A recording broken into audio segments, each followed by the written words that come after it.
Hi, everyone, and welcome back to Behind the Post. And wow, do I have a special guest for you today. She is the brand social media and community lead at LeapSum, where she drives brand awareness and social growth with measurable impact.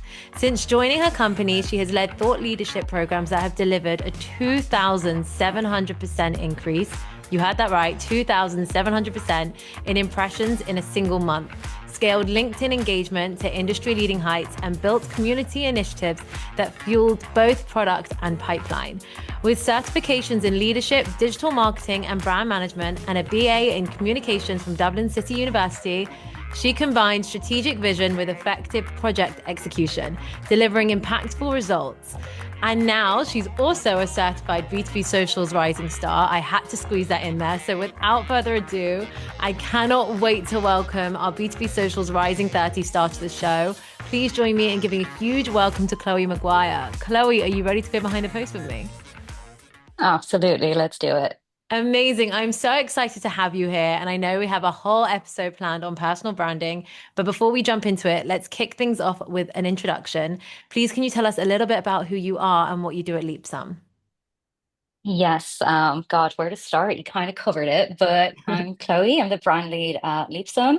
I cover everything from our brand guidelines, who we are, to our social media, how we show up online, what our tone of voice is. I own our influencer marketing. I own our community. And yeah, it was my first B2B role that I've been in for over 3 years now. And I am a little bit shocked to be able to say that I love B2B and I want to stay here. So. Yeah, B2B is the best. We don't listen to anyone who says it's boring. It's so fun. And I'm so excited to have you here. As you just said, you're very well versed. You've got a lot of marketing experience, and I'm so excited to kick this episode off with you because I actually think there's probably no one better to bring in to talk about personal branding. She was literally awarded and nominated for it by our B2B social media community. So let's kick this episode off by starting from the top. We hear the term personal branding everywhere these days, but what does that actually mean? And why should social media managers care about building one for themselves? Excellent question. And I'm going to flip it and answer the second part first because I think it's really important, which is why should social media managers care? And I think there's a lot of discourse online, especially for social media managers, because it's like we shouldn't have to have a personal brand when we're already taking care of brands. We shouldn't have to have an online presence when we're already taking care of one. And I hate to be the bearer of bad news. While I agree you shouldn't have to, it is good to. And an example I like to use, which is relevant to all industries, but especially our industry and socials, is that let's say I'm a hiring manager and I'm looking at two candidates, and I've got candidate A and candidate B. I go online to LinkedIn. Everybody, we're in a digital age. We're going to people's LinkedIn. It's sad, but it's true sometimes. I go to that candidate A's LinkedIn. They've got a couple hundred connections. There's no clear branding. There's nothing really selling the person. It's a terrible saying, but you know what I mean. Yes, they've got the relevant experience. You can see that it's the same as their CV. So fine. Then you go to candidate B. Candidate B, as soon as you go on their page, they've got a great headshot. They've got an amazing cover photo. You scroll down to see they've got a few thousand followers, maybe even over 10,000 followers. You see that they're consistently posting. They're very involved in the niche that they're specialized in. Straight away, there's a bias for candidate B. And you might not like that, but it's true. And that's why we as social media managers need to care. And it is what gets us ahead. And is it the right way? That's not for me to say. But is it a fact? Yes, it is. And we can't ignore it. In terms of what a personal brand actually is, I think there's also a lot of discourse on this. Um, and it's like, it's a big word, right? And people are like, oh, but I don't want a personal brand. This is also something I hate to be the bearer of bad news. You already have one, whether you're creating it or not, your personal brand exists. And it just depends on whether you're intentional with that or not, because it is not just about posting. It's about how you show up in a room, how you show up in conversations, how you problem solve, everything you do in your work life and also your personal life, that is your personal brand. You are your personal brand. And it's just about whether you intentionally want to craft that into something meaningful that works for you, or whether you just want to kind of leave it to the sidelines and let it do whatever you want it to do. Yeah, absolutely. I can agree with you more. We all have a personal brand, whether we decide to build on it or not. And the one thing that comes with a personal brand, to the first point you made, is that's always going to be yours. You can do a work for any company that you're with, but your personal brand is always yours and you can put your own stamp on it however you like. So I love that answer. Thank you for kicking us off with that. The next question I do want to ask you is a lot of the time, as you kind of touched on already, social media experts and professionals are spending their days writing for their company and writing in their company's voice. And then when it comes to posting for themselves, it can feel a little bit awkward or unnatural, even confusing. So, how do you recommend, sorry, that these social media marketers can find their own voice again? So this is a really interesting one because I think as social media managers, whether we come into a company like the Duolingos of the world that already have a very well-crafted brand, they have their tone of voice, our tone of voice will seep into that, and that's just human nature. That is just natural. Our tone will go into that content. But where I think it's really important is to sit down. Sometimes we over orchestrate this and it's like I need to strategize my tone of voice. No, you don't. You just need to sit down and remember who you are. How do you talk? How do you communicate with people? Look at your Slacks, look at your DMs, look at your texts. A lot of the times we're sitting here and we're trying to make the perfect caption or the perfect post, and it's like it's just so funny because if you sit back and think, how would I communicate this in the real world? It's going to write itself and it's not this over orchestrated thing.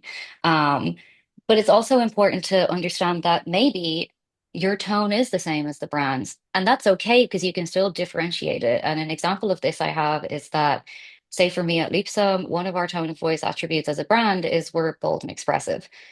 I myself identify as bold and expressive, but what I like to do, I kind of visualize it that there is a little slide underneath that attribute, and maybe Leapsome is kind of in the middle, and on the other end, it's like not so bold and expressive, whereas I'm like right up there on the bold side of things, and I know that I'm up there. So, like, where maybe the brand is 50% bold, I'm like, know that I'm 95% bold, and that's my tone. So I think it is how you frame it, and it's not that you can't like you can separate it, you can keep them together, but it's knowing at which points your strengths are for each side of it. And another, I'm going on about this a lot because I love tone. Another framing exercise I like to do when I'm coming up with a tone or figuring out my own tone, the first one being like looking at my text, how do I speak, but also answering some guiding questions of like, how do I want people to feel after a conversation with me? How do I want people to feel after reading my posts? Do I want them to feel enabled, inspired? Do I want them to be laughing with me? And I think knowing how you want your audience to feel when communicating with you also helps you establish your tone because chances are how you want the people to feel after reading the brand's posts is not the same as how you want them to feel when reading your posts. So Yeah. Absolutely. And I feel that because I feel with your personal brand also, you make every social media marketer really feel seen. And I can feel that with your own personal brand as well. So those are really good tips. It kind of brings to mind something else though that I kind of want to touch upon. There is a massive common fear that I think all of us have. Like, what if my coworkers see it? What if my boss sees it? Or the person I met at a conference sees my post and they think that like I'm cringy? So I feel like everyone kind of has this, but how do you help people get past that fear of posting on LinkedIn when they know everyone's watching?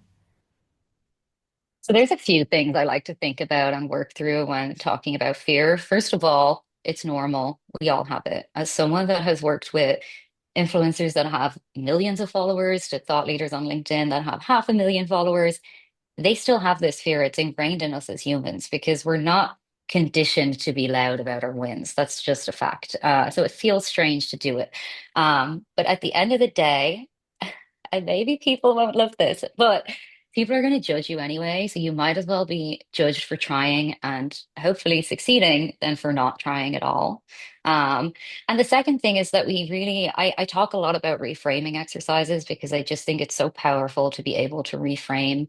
For example, when you hear fear, to be able to reframe that into something positive and logical. Like, for example, if you think a lot of people are like, well, I don't want to be self-promotional. That's not me, but you're not being self-promotional, you're contributing to your niche and you're trying to help your niche. And if you get even one social media manager to feel seen on a bad day, that's a win. And that's not self-promotion, that's helping people. Or what if people judge you? Again, people's going to judge you anyway. Like you might as well be judged for trying and you're doing something for yourself. Or like Another common one for social media managers, and I think for everyone, is, well, I'm not an expert. And I'm like, you don't have to be the expert, first of all. Everybody, you have a job, you're employed. That means you are good at it. You wouldn't be working in this industry if you weren't. So you have something to share. And again, it's not about reaching millions of people. Again, if you help one person this week with something that they're struggling in, we're all at different stages of the social media journey and we can all learn from each other. So I do think it's a lot about reframing and also just reminding yourself that you're doing this for you. Because honestly, if someone was, no one's ever done this to me, but if someone was to come up to me in real life and be like, what you posted yesterday was really cringy, I'd be like, okay, I don't know why you thought that was okay to say to me, but best of luck. Like, Yeah. no one's going to think that. No, definitely not. And I also think that we think that that other people are going to say it's cringy when they're not thinking anything. They're scrolling through their feed and they're reading things and they're finding things interesting and they're not thinking about it as much as we're thinking about it. But then anyway, once someone passes this, they get past that little awkward phase and they really start to build their personal brand and they're posting more consistently. How should they figure out what to talk about? Do you have any tips for coming up with content themes that don't feel repetitive or forced? Yes. So I approach this kind of with my own personal brand strategy, with other brand strategies that I do. And again, it's more like framing questions. I think it's really important. A lot of us get very methodical with these things and think, well, we need to do this and it's got to be very strategic. When actually, for me, it's sitting down and getting to know yourself better. So sit down and ask these questions to yourself again. Like when your name comes up in a room that you're not in, what are people saying about you? What makes you different from other people in your role? For example, for me, okay, I'm a social media manager, but actually I'm a social media manager for HR tech, which maybe on the surface doesn't seem that fun. So I think I can help make a brand that maybe doesn't seem that fun, give it a bit more life. And there's like a niche for me. You got to think about, why would someone come to you? Sometimes people are just coming to you to have a laugh. I can't tell you how many creators I follow that just make me laugh. And it's a nice break from the more serious stuff I see on LinkedIn. And I think a very important question when defining your content pillars is, what do you want to be known for? Think of your page or your personal brand 6 months from now. What do you want people to know you for as that creator or as that expert in your niche? And once you have these questions, you'll start developing your content pillars. I would say stick to three. I always think three content pillars is the best way to go. I'm not strict on how people come up with these. Some people want to share some of their personal life. That's fine. Some people just want to share expertise. That is also fine. But I would hone in on three things that you genuinely care about. Don't look at other people and think, well, they talk about this, so I have to talk about this. Maybe you hate analytics and socials, so don't talk about it. If you don't like it, don't talk, write what you know, and you can't go wrong.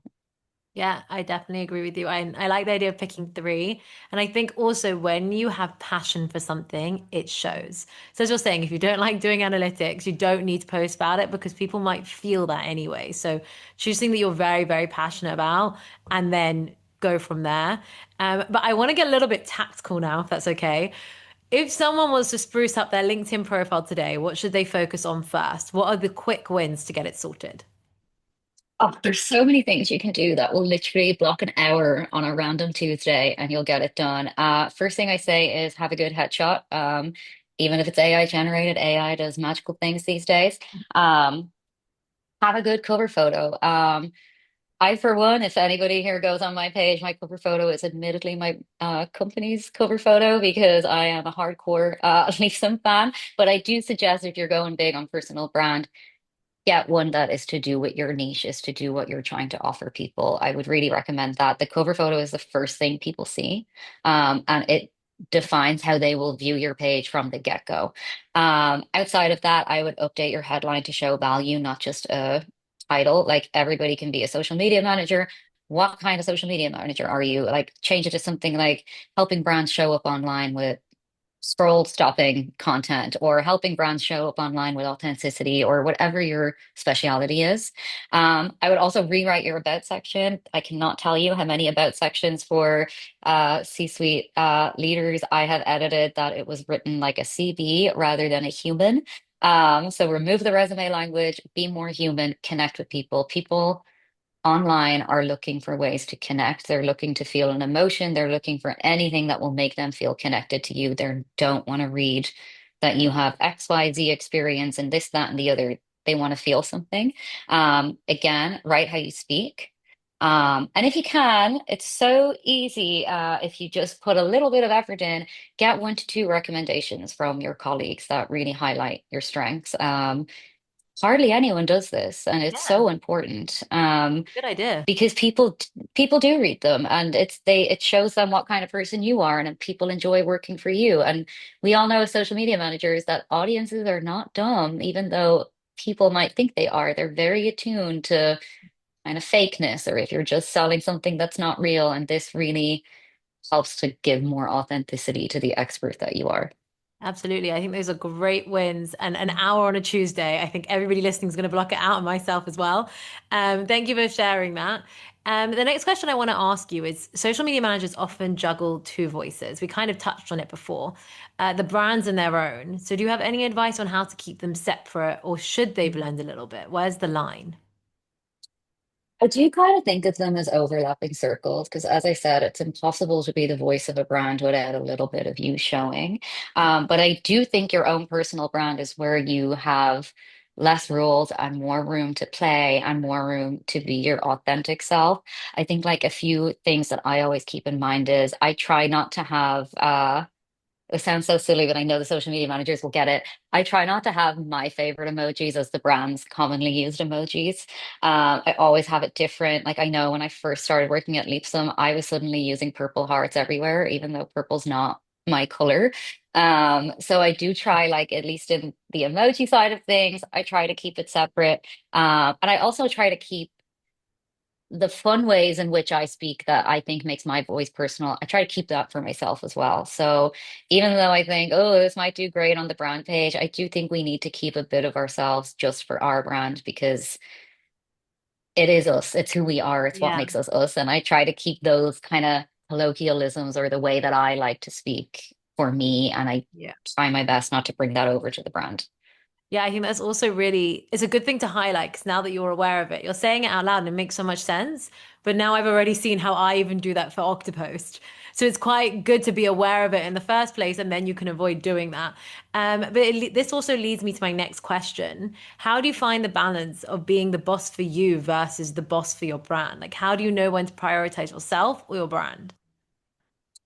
This is such a good one because I feel like there's always two voices in your head that it's kind of like, oh, my personal brand's so important and like I need to be investing in this, but also this brand pays my bills. So how am Yeah. I juggling this? For me, so first of all, I have a non-negotiable that I would promise myself I will spend at least 4 hours a week on me. And that's not like doing the gym or whatever. That is purely on my personal brand, my career, my self-development, everything that encompasses how I can be more successful. And that is a non-negotiable for me because if I can find 40 hours a week to work on it for a company's brand, I can find 10% of that for myself. So that is my non-negotiable and it keeps me accountable because I think especially for social media managers where we're spending so long on socials 5 days a week if we're working full time. Do we really want to then spend it on our 2 free days? Do we want to be in socials creating more content? That can be so hard. And I think that's a lot of the discourse you see online is like, I just want to break. Whereas I think, again, it comes back to reframing it of like, yeah, I want to break, but I also want to invest in myself and make sure I'm not doing all of this for nothing. And I think it's also important sometimes you can get carried away. And I experienced this. I'm going to out myself here that I experienced this with you, Alina, when I canceled on you very last minute It's last okay. week and I didn't want to. I was like, no, in my head, there was this battle where I was like, no, I've got a meeting, I've got to stick to it. This is for me. But then there was a very tight deadline in work, and I had to be very grown up and say, you know what, work takes priority here. So I do think there is this fine balance that we have to make promises to ourselves, but also honor the commitments we've made to the companies we work for. Absolutely. I think I also kind of love that you called it out because I think it's really important to recognize there are times where the brand needs to come first. But I like that you have the carving out 4 hours a week for you. And I think that's also a lot of, as you said, a lot of social media managers, they're writing all week for their brand. They're probably writing for their advocates or their executives as well. And then it's like, what does Hmm. my voice sound like? When do I have a chance to do for me? But cutting that time out to really think about it will really help. Um, Before you go, I do kind of need to ask you, what are the most common mistakes you're seeing when people start to build their personal brand? Because I feel like people learn from kind of seeing mistakes and understanding how they can steer clear of them. Gosh, I hate to say there's a lot, but I think the trap that lots of people fall into, which would be my number one thing to watch out for, is over-promising to themselves. And I see this all the time. Someone gets a spark of inspiration and they'll post 5 times in one week and then they drop off the face of the earth for a month and then they come back and they do it again. You don't have to go all or nothing. Like commit to what's realistic. If that's one post a week, that's fine. That is more valuable, that there's more consistency in that than doing it 3 times this week, then nothing for the next 4 weeks, then one thing that like so be consistent and don't overpromise to yourself because I do see that mistake a lot and it does not build any sort of credibility or an audience that wants to come back for more. Another thing I see people doing a lot, and we touched on it, is over curating their content. Again, it does not have to be perfect. Like done is better than perfect, especially for a personal brand, because people want to connect with you as a person. They don't want to connect to this perfect version of you that you want to put online. If there's a typo, who cares? Leave it there. No one cares. Yeah. If it's like, if you think, oh, I don't, I, this isn't how I'd actually speak. Like, what am I trying to say? Like, write as you speak and don't over curate it to the point that it's like this perfect, methodical way of viewing things, especially in socials where it's all about being human now. And all the creators that I follow, they're all just very real. They're very funny. Like they show their failures because that's another thing people try to do when they're trying to be perfect is they just want to show successes, which I actually don't relate to success. Like, of course, that sounds terrible. But when I think someone's got a win, like that's great, amazing. I'm going to celebrate you. But am I going to click to learn more about who you are? Probably not. But if I see you being very vulnerable and sharing, you know what, here's what went wrong for me when I started this journey. I'm like, oh my gosh, this person's amazing. I want to know more about them. Um, and also another big thing is waiting for the perfect time. There is never a perfect time to start. Just start. Maybe you start small. Maybe you only dedicate 30 minutes in your week to it and spend that 30 minutes writing one post and then post weekly for a month, see what happens. Let's not forget, while the algorithm is mysterious, we do know it appreciates consistency. So that is one thing we can rely on when it comes to that.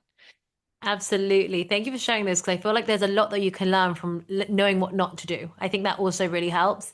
And you've dropped so many gems this episode, but I love asking everybody this that comes on the podcast. To wrap it up, what is the best piece of social media advice you've ever received? Gosh, I mean, I don't know if this it is advice really, but it was unexpected in the sense that I asked a thought leader in the HR space whose name is William Tincup, very, very funny guy.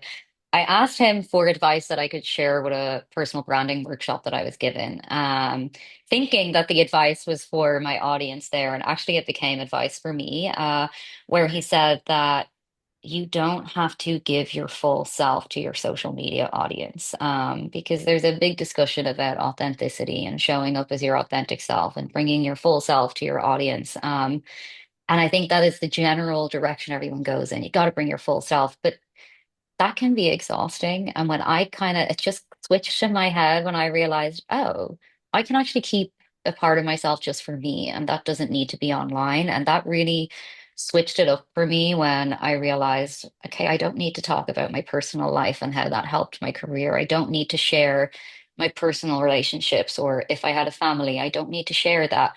Um, and to me, I know that's probably not the strategic advice you were looking for, but to keep it in theme with personal branding, that really just flipped a switch in me where I realized I get to decide how I show up, and I get to control that. And that authenticity doesn't mean giving 100% of yourself. You can still keep a bit of yourself just for you. Yeah, I think that's amazing advice. I feel like people feel the pressure, like, oh, if I'm doing personal branding, I have to be all in, and this doesn't sound like me, but I don't want to give away every part of me.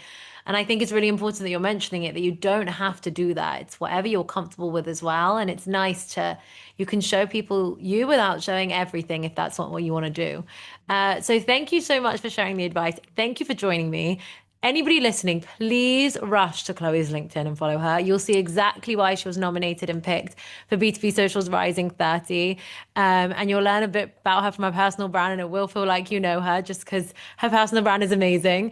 So thank you so, so, so much for joining me. Thank you.